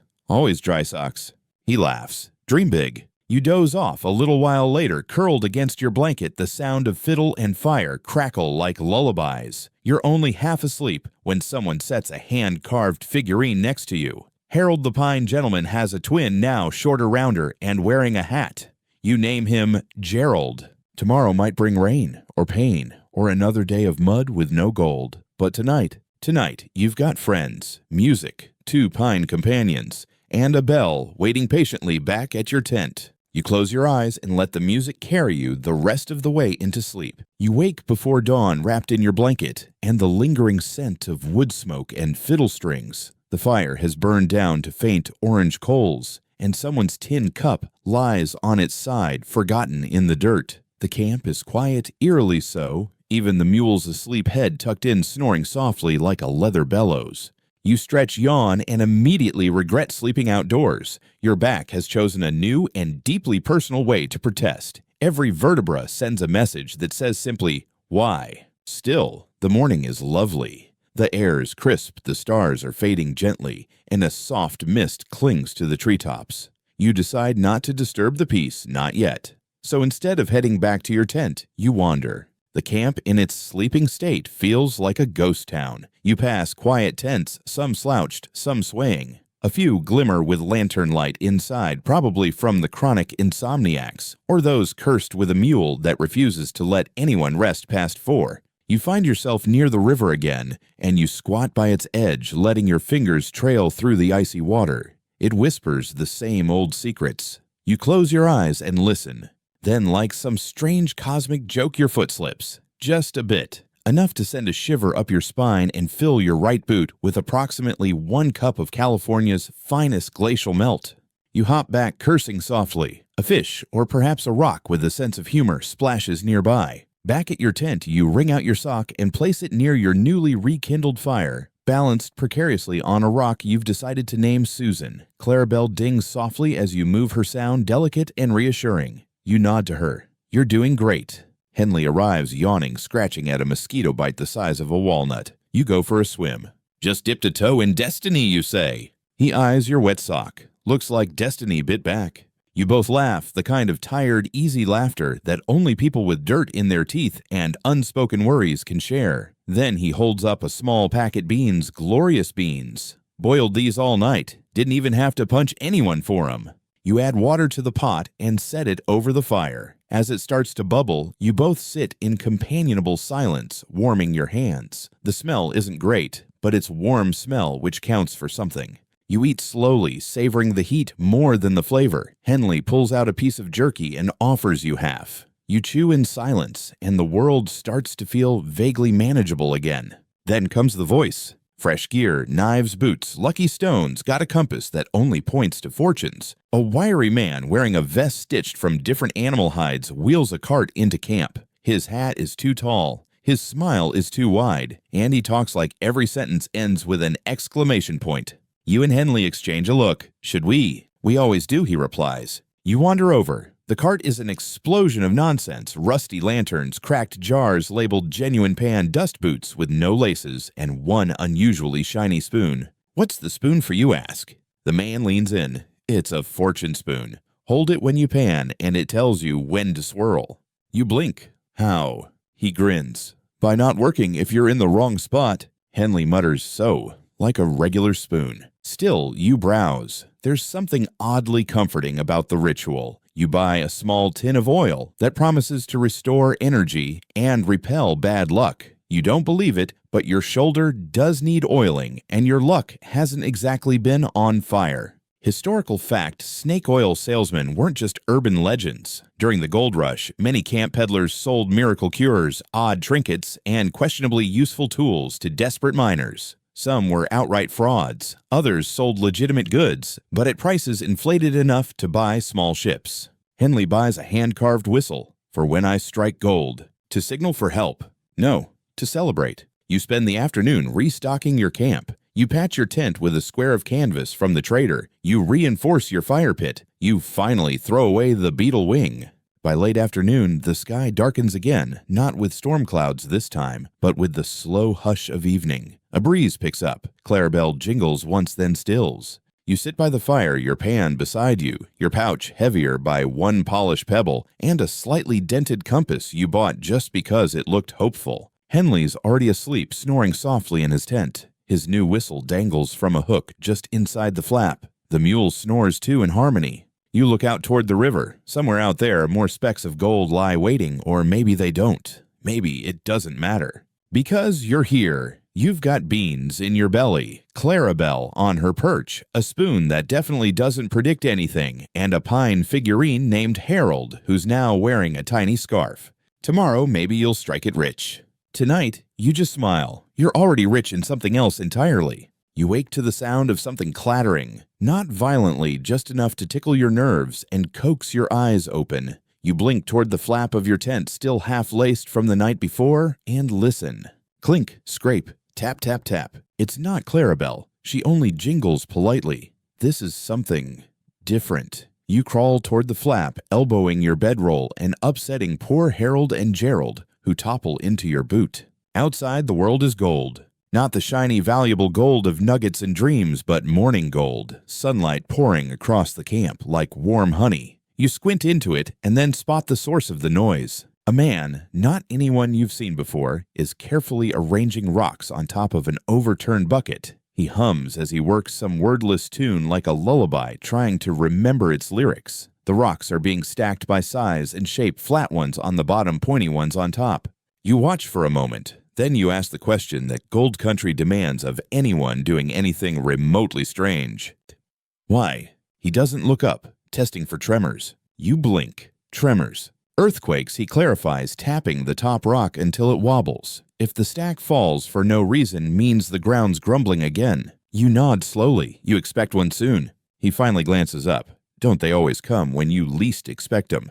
Then he smiles, and you're not sure if he's a philosopher, a lunatic, or just a man who's seen too many rocks fall over for no reason. You leave him to his balancing act and begin your morning routine. Coffee such as it is, biscuit so dry you consider soaking it in the river first, and a long, slow walk down to your favorite patch of bank where your pan lucky is waiting. You greet the river like an old frenemy. You dip the pan, swirl, gently feel the silt slip away. No gold, not even a shimmer, but there's something comforting in the repetition. You've learned by now, gold mining is less a get-rich-quick scheme and more a test of how long a human can kneel in cold water before becoming soup. A historical tidbit for the day: some prospectors gave up on gold entirely and turned their claims into bathhouses, inns, or bakeries. A man named Joshua Turner reportedly made more money selling hot bread to hungry miners than he ever did panning. His bread became so famous that people would hike 3 miles just to smell it. You look at your biscuit. It has exactly none of that charisma. Still, you stay at the river for hours, not because you expect riches, but because this is what you do now. Swirl, shake, sift, dream. And every now and then, a shimmer keeps you coming back. Around midday, Henley appears, his shirt inside out and a new leaf stuck in his beard. "I dreamed I struck gold last night," he says. "You also dreamed you married a squirrel last week," you reply. "She was charming," he says unapologetically. He sits beside you, pulls out his own pan, and begins to work. For a while, the only sounds are the clink of gravel and the rush of water. Then Henley says, "What would you do if you actually struck it big?" You pause. It's a question everyone here thinks about, but few say aloud. Like wishing out loud might jinx the dream. I think you say, "Slowly I'd buy socks. Clean ones, one for each day of the week." Henley grins. "I'd get a cabin, with a window, and a chair that doesn't tip when you sit on it." You nod. "Throw in a roof that doesn't leak, and you've got yourself a palace." He chuckles. "And you?" "I'd keep Clarabelle, no matter what." "Of course," he says solemn. "She is royalty." That afternoon, you find nothing, not even a fleck. But you do find a small piece of turquoise, tumbled smooth, caught in a bend of the river. It's not worth anything here, not to the traders, not to the taxman. But it's worth something to you. You slip it into your pouch beside the speck and the pebble and the pine figurines. You head back to camp as the sun begins to tilt westward. The tremor-testing rock pile is still standing, until it isn't. Just as you pass, the top stone wobbles again, and falls. The man appears from behind his tent and raises an eyebrow. "Could have been the wind, you say." "Could have been a sign," he replies. You both watch the rest of the stack stay perfectly balanced. Then you shrug and walk on. Back at your tent, Clarabelle greets you with a chime. You rinse your boots, shake out your coat, and sit down beside the fire. You boil water, add bark, stir, sip, grimace, smile. The day is done. You didn't strike it rich, but you didn't get eaten by a bear. Which, as you've learned, is another kind of success. The following morning brings with it a sky so blue it feels theatrical. You step out of your tent into a world freshly washed by yesterday's breeze, your boots only mildly damp for once, and Clarabelle jingling softly like she's trying to set the tone for a better day. Henley greets you with a grunt and a small sack of something lumpy. "Traded my last button for these." You peek inside. Turnips, 3 of them knobby and slightly judgmental looking. "They're still legal tender, you ask?" In some parts of camp, Henley replies, especially among the desperate and the vitamin-deprived. He tosses you one. You catch it and turn it over in your hands. A real vegetable, practically luxury. You bite into it like an apple. It's earthy, crunchy, and tastes like survival with a hint of defiance. After breakfast, which you declare crisp and mildly nutritious, you return to the riverbank. But this time, you bring not just your pan, but a plan. See, over the last few days, you've started noticing patterns where the water slows, where silt gathers, where the rocks seem to whisper, maybe, just maybe. You start digging near a bend in the river where an old log jams the current. It looks like a place gold might settle, or at the very least where someone might have lost a boot with gold in it. You dig for a while, back aching, but spirits surprisingly intact. The dirt here is darker, wetter, promising. You pan slowly, careful not to spill too quickly. You squint, and there it is, a fleck. Larger than your first, though still no bigger than a lentil, but it glints. It sparkles. And this time, it's not alone. Another tiny fleck lies nearby in your pan, resting smugly like it's been waiting for you to finally show up and do things properly. You let out a small breath. You don't shout. You don't celebrate. You just smile quietly like someone who's discovered the answer to a riddle no one else knew was being asked. Henley wanders over munching on his second turnip. Any luck? You tilt your pan toward him. He leans in. "Well, he says, mouth full. It's a two-spec day." You nod. "Might call the second one Clarabelle Jr. You should name the first one Harold. Then we've got a whole family going." You return to panning gently, reverently. The gold settles at the bottom like confetti for the world's most patient parade. 3 specks now. A curious fact, some miners named each gold fleck they found. Not because they were odd, though many were, but because giving something a name makes it feel real. And when your entire livelihood depends on rare grains of shiny metal, you need something to cling to. By midday, your pouch holds 4 flecks. Nothing huge, nothing life-changing, but enough to feel real. You rinse your hands in the river, stand slowly, and stretch your sore spine. Back at camp, Henley has laid out his turnip haul like trophies. He's carved a face into one of them. Turnip Harold, he explains, spiritual advisor to the Pine Lads. You add your latest gold to your pouch, counting now 5 flecks, total 1 heart-shaped pebble, a piece of turquoise, and Harold and Gerald, who are currently lounging in your boot. Clarabelle chimes as a breeze picks up. You look at her. She knows. You're not rich, not yet, but you're also not empty-handed, and that's progress. Later that afternoon, a man rides into camp on a horse with hooves painted silver. No one asks why. He ties the horse near the supply tent and begins selling authentic luck crystals and certified fool's gold paperweights. Henley buys one. "Why, you ask?" He shrugs. "It's honest lying. We could use more of that." That evening, you sit by the fire with your boots off a warm tin cup in hand and your gold pouch resting beside you like a sleepy pet. Henley plays a tune on his new whistle. It's not good, but it's loud, and the mule doesn't seem to mind. You look up at the sky. The stars are coming out again, slow and deliberate. You wonder if they're watching you twinkling softly in encouragement, or maybe just waiting to see what you'll do next. You wake with the sun warming your tent and the distinct, unmistakable sensation that you're being watched. Not by a person, not even a raccoon.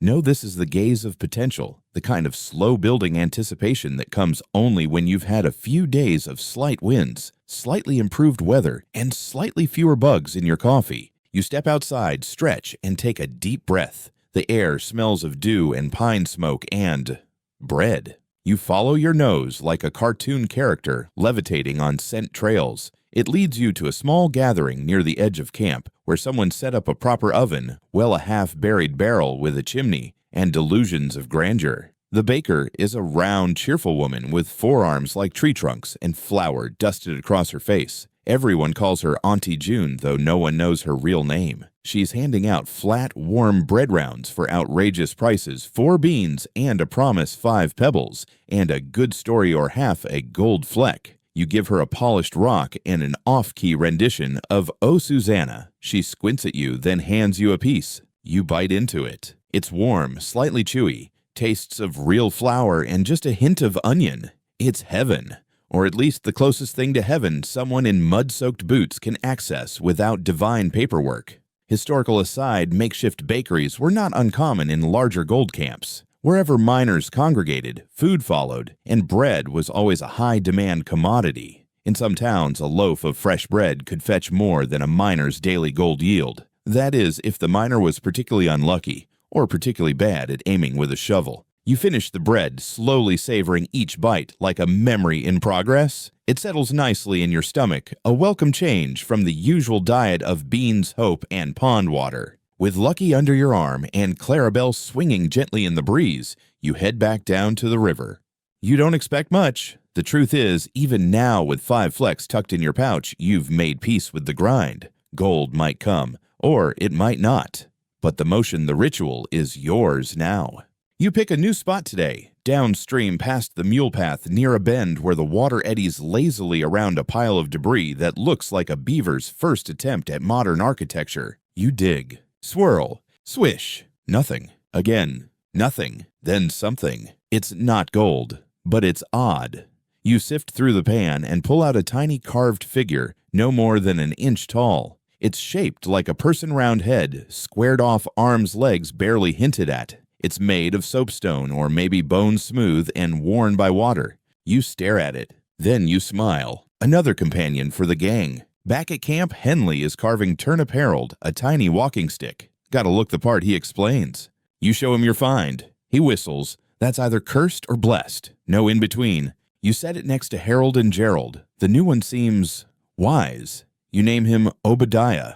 Clarabelle rings once softly. She approves. The afternoon passes without much gold, but with plenty of peace. Henley tells you a story about a man who claimed he once found a gold nugget in the shape of Queen Victoria's nose, sold it to a traveling dentist who mistook it for divine inspiration. You pan a little, write a little, wash your extra socks, and dry them on a line strung between two tent poles with more optimism than engineering. A young girl in camp paints pine cones with crushed berry juice and tries to sell them as rare forest eggs. Henley buys two. You buy one. They smell like jam and hope. As the sun begins to set, the camp starts to sing. Not in unison, never in unison, but in a kind of rough, off-key harmony. Snippets of tunes float through the air. The whistle, the harmonica, a spoon tapped against a pan. Someone yells from up the hill. There's gold in the privy. Everyone laughs. No one investigates. You sit by your fire, holding your pouch in your hand. The gold flecks are still there, of course. But you also feel the pebble, the turquoise chip, the figurines Harold, Gerald, Obadiah, and the tiny pine cone egg. None of it is valuable, except it is. You lie back, your blanket tucked under your head, and look up at the sky. It's awash with stars. You spot one shooting past your second this week. You whisper dry boots forever, just in case someone's listening. Then you close your eyes. Clarabelle chimes once, just enough to say you did good today. Today you wake to the strangest thing of all silence. No mule braying, no tin cups clanging, no raccoons arguing over someone's breakfast scraps, just the soft hush of early morning wind and a faint crackle from your fire's last embers. You sit up momentarily suspicious. Then you realize it's just earlier than usual. The sky is barely lit that gentle steel gray color it takes on just before sunrise, and the camp is still curled up in its blankets and bad dreams. You stoke the fire and add a few twigs. Clarabelle chimes once, then goes still, like she too is waiting to see what kind of day this will be. You sit with a tin cup of something that might generously be called tea warming your hands. Harold, Gerald, and Obadiah are standing in formation by the tent pole, overseeing the camp like tiny wooden colonels. The painted pine cone egg sits beside them now, slightly moldy but still holding a certain charm. You feel calm, which is both unsettling and rare. Eventually, camp begins to stir. Boots crunch on gravel. Someone sneezes so hard their tent collapses. Henley emerges blinking like a mole, his blanket still wrapped around him like a royal cloak. Did I miss breakfast? You missed yesterday's breakfast, you reply, tossing him a biscuit that feels more like a building material than food. He bites into it anyway, still better than my last wife's cooking. You both chuckle, then head to the river. You've got a hunch. You can't explain it, not exactly, but something about the stillness, the cool air, the way your pan feels just a little heavier today in your hands. Maybe it's just hope dressed up like certainty. You pick a spot further downstream than usual. A bend shaded by a wide, twisted tree. It looks like a place the river might have whispered secrets to. You wade in up to your shins, boots filling with cold, and begin to pan. First pan nothing, second nothing, third a flash. Your breath catches. You swirl slower, more carefully. The sediment slips away, the pebbles roll, and there it is nestled in the bottom of your pan. A nugget. Not a speck, not a flake. A real honest-to-goodness, thumb-sized lumpy nugget of gold. You stare at it stunned. It gleams quiet and unassuming, like it has no idea how long you've waited. You sit down in the river, just plop, right into the water, pants soaked, heart thudding, eyes locked on that golden lump like it might vanish if you blink too fast. Henley sees you and jogs over. You all right. You hold out the pan. He stops, blinks. Well, butter my boots. You both just look at it for a long moment. Then he says, "You gonna name it?" You nod. Clarabelle II. Good name, he says. Noble, grounded. He helps you out of the water, and together you walk back to camp reverently. You don't announce your find. Not yet. You want a moment with it. You return to your tent, dry off, change your socks, and sit quietly cradling the nugget in your palm. It's heavier than you thought. Satisfyingly so. It feels earned. You put it in your pouch alongside the specks, the pebble, the turquoise, and your trio of pine companions. You don't feel richer exactly, but you feel validated. Like maybe this whole muddy, maddening experience hasn't been one long, damp joke after all. News spreads anyway. You didn't tell anyone, but someone saw you sitting in the river grinning like a lunatic, and word gets around. By afternoon, people are walking by your tent, nodding in respect. Some ask for advice. Some ask to touch the pan. Henley makes a small sign that says Lucky Spot Tours 1 Bean Admission. You let him keep the earnings. He buys a turnip to celebrate. Historical fact, most miners who struck gold didn't get rich. They spent it immediately on tools, food, new claims, or vices. But the moment of finding gold was almost worth more than the gold itself. It proved the myth was real, at least for someone. You decide to do something wild, take the afternoon off. You sit on a log, boots drying by the fire, polishing Clarabelle II with the corner of your shirt. She shines like possibility. Henley joins you. You gonna keep digging? You nod, but slower, more like savoring. He clinks his tin cup against yours. To the slow diggers, the lucky pans, and the days that make it all worth it. The sun sets behind the ridge in a glorious smear of orange and pink. Clarabelle chimes softly in the wind. The river hums its same old lullaby. And you, muddy, blistered, and glowing with quiet satisfaction, lean back against your tent and smile. Tomorrow you'll dig again.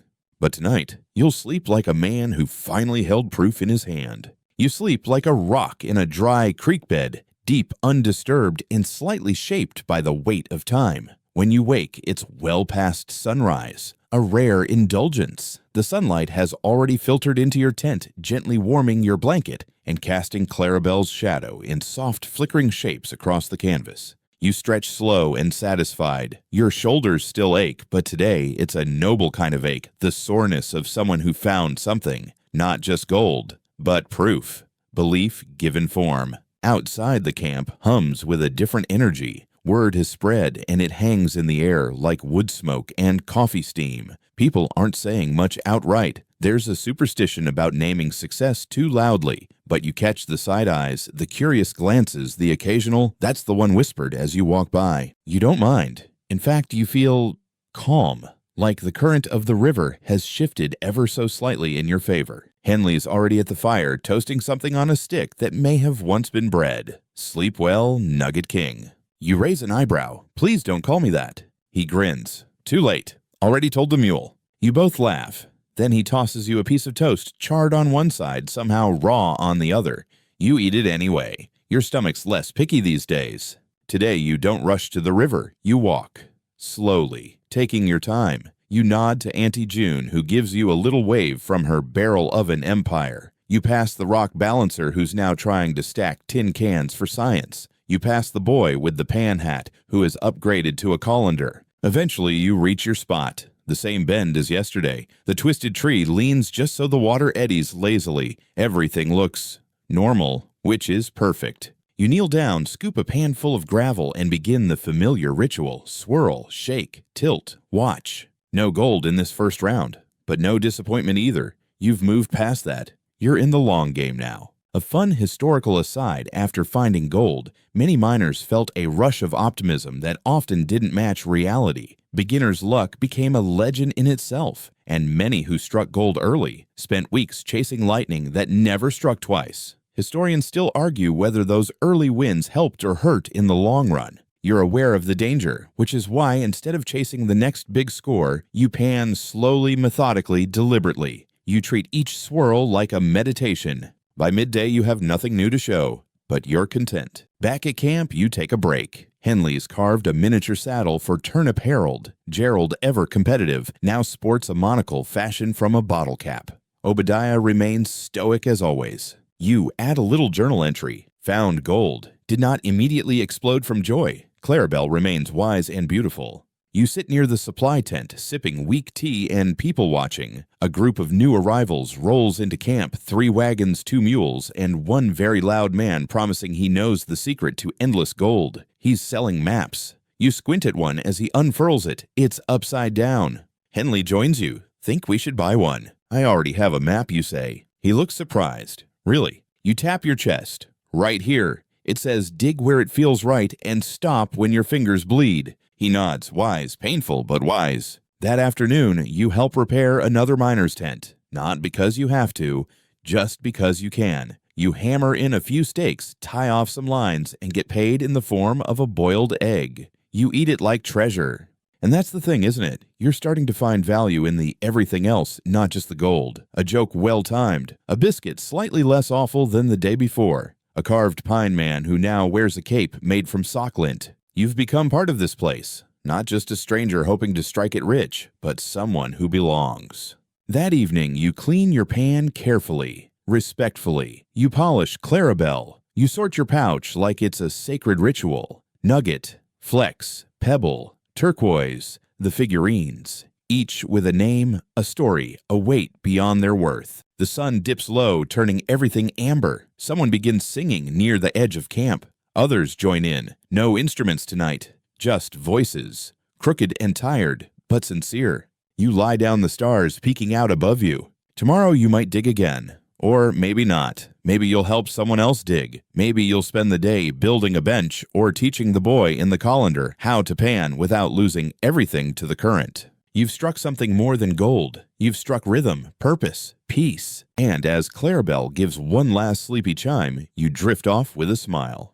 The next morning, you wake up to a curious sound, one that doesn't belong. Not boots, not a mule, not the wind whispering secrets through the canvas of your tent. It's laughter. Real belly-shaking, wheezing laughter, the kind that rolls through the camp like a warm breeze. You sit up, rubbing your eyes, and peek outside to find the source. At the riverbank, a cluster of miners are gathered in a loose circle doubled over, pointing at something in the water. You grab your coat step into your boots, only mildly wet today, and make your way over. And then you see it. Floating in the shallows is a wooden sign crudely carved with the words "Gold inside, dig carefully." Beneath it, lodged between two stones, is a boot full of mud and glittering rocks. Someone somewhere had a very specific sense of humor. Henley is there wheezing with joy. They filled it with mica and pyrite, he gasps. Fool's gold, pure nonsense. You laugh too. It's a good gag, clever, ridiculous, and weirdly uplifting. You half consider taking the boot home, but someone's already claimed it for museum purposes.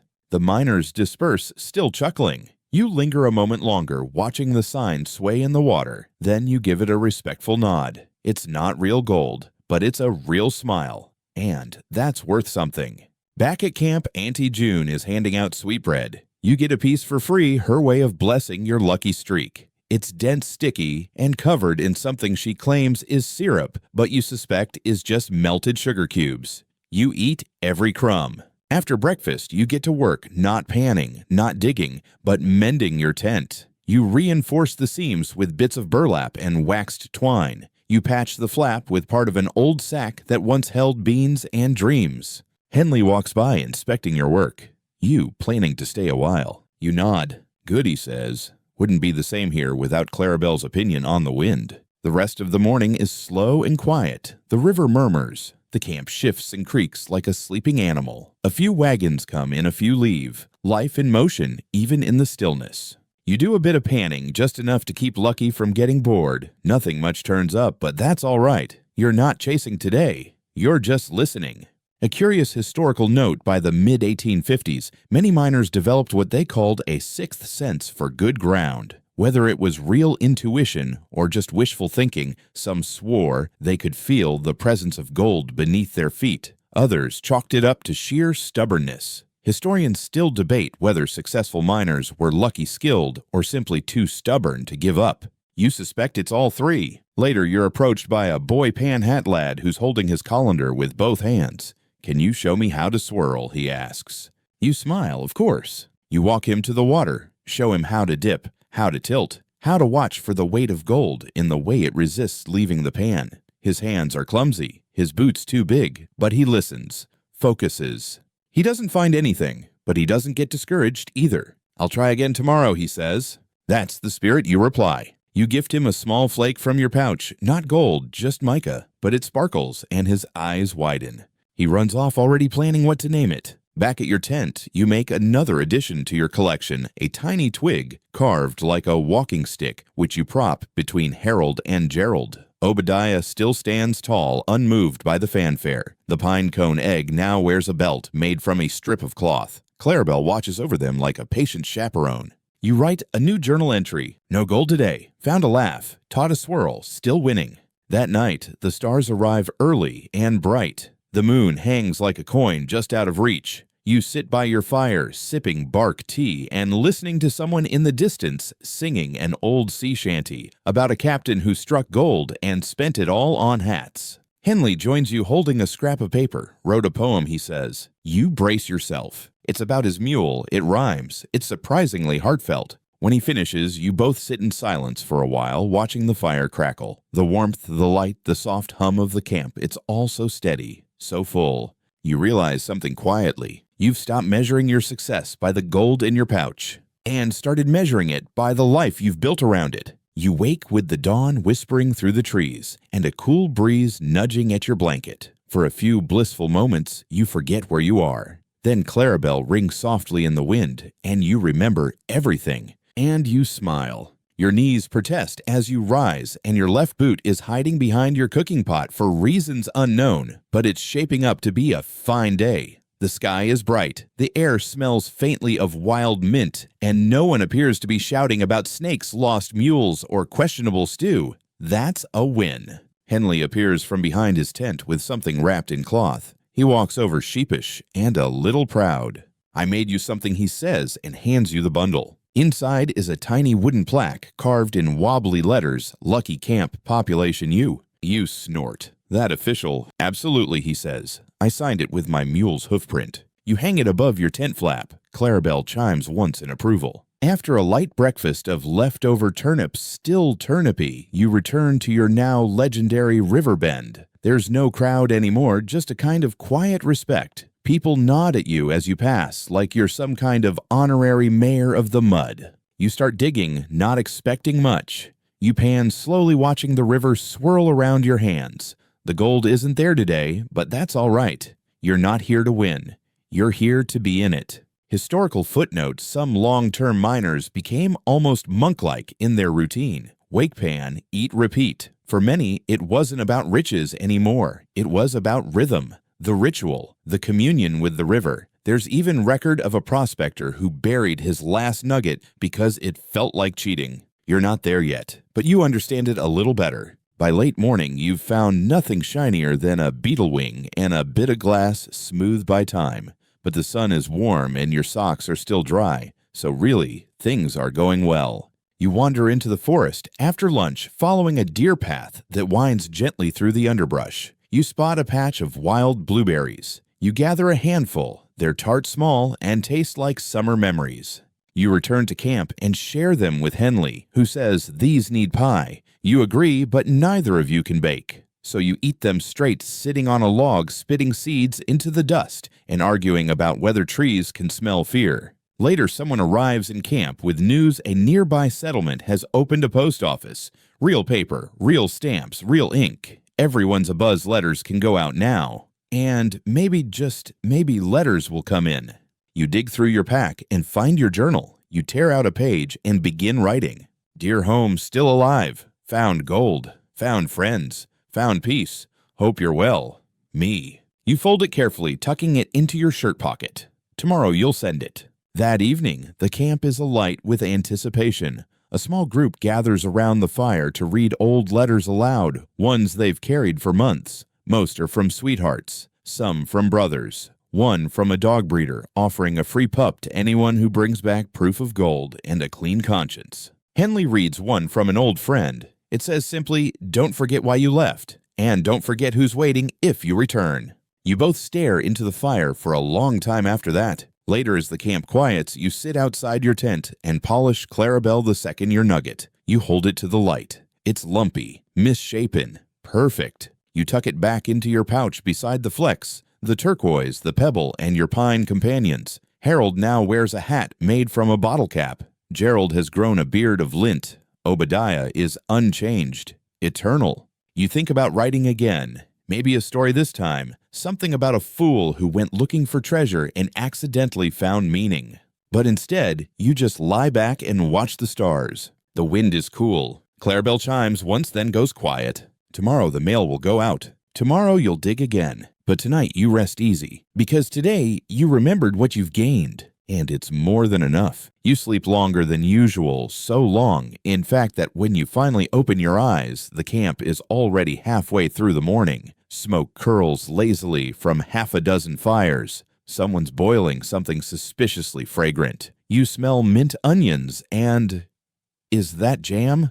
You stretch creak and step outside just in time to see Henley attempting to butter a rock. He looks up totally serious. Out of bread. Didn't think that would stop you, you say. He shrugs. I got dreams. You laugh, stretch again, and start to make your way to the river, but today you pause. You pull the letter from your pocket.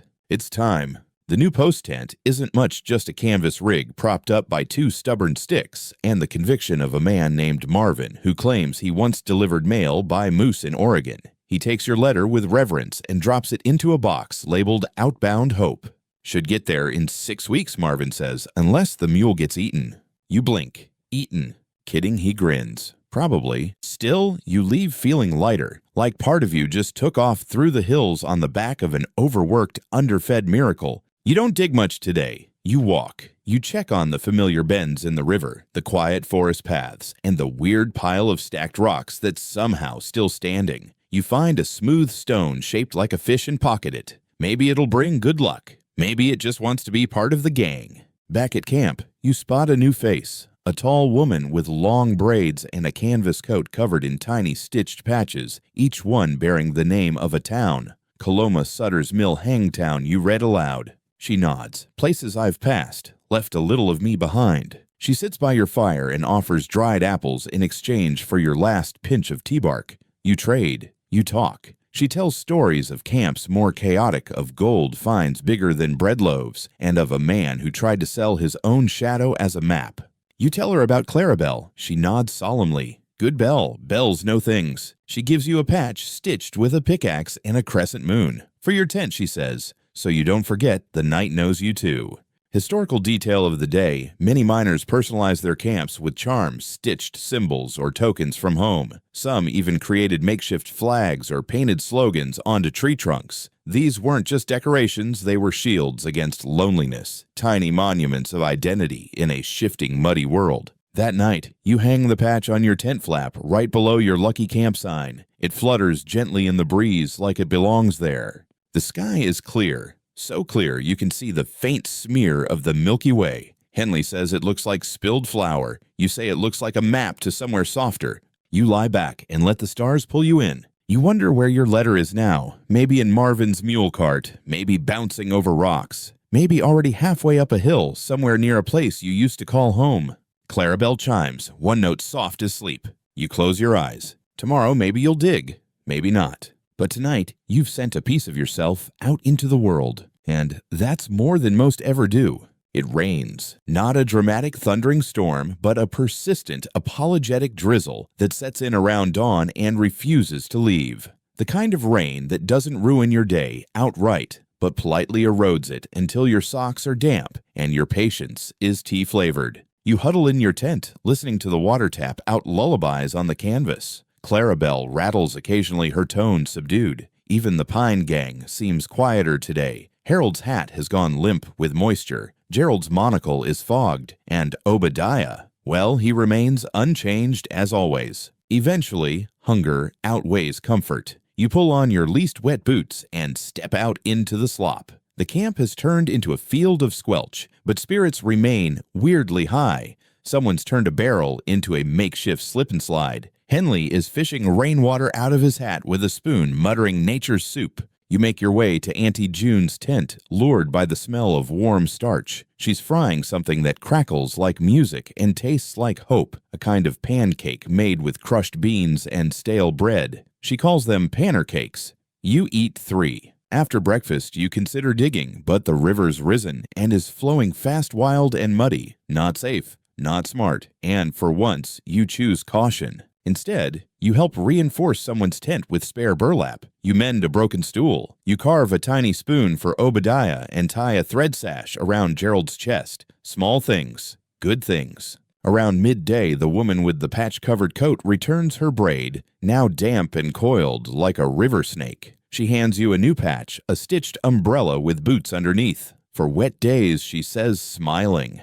You offer her a beetle wing you found yesterday. She accepts it with reverence and tucks it behind her ear. A curious fact, for a rainy day, some miners believed that wet weather brought better gold, as rain could wash fresh deposits downriver into Reach. Others thought the rain washed the luck away. Historians still argue whether flood seasons helped or hindered most prospectors. But one journal from 1852 simply read, "Rain again. Morale low, beans soggy." You spend the rest of the day near your tent, adding little improvements. You stretch a small tarp over Clarabelle to keep her dry. You line the floor with pine boughs for better insulation. You even build a tiny bench using scrap wood and an unsettling amount of rope knots. Henley swings by with a book, an actual book found in a nearby abandoned camp. It's missing the cover and half the pages, but what remains is a treatise on goat herding and hygiene. You read aloud about hoof trimming while he patches a sock. As the sky darkens, the rain slows, then stops altogether, leaving behind a mist that hangs low over the ground like a forgotten breath. You walk down to the river. The current still runs strong, but it's quiet now. The rocks glisten and the trees drip rhythmically into the mud. You toss a pebble into the water just to hear the splash. You don't pan today, but you watch the river long enough that it starts to feel like it's watching you back.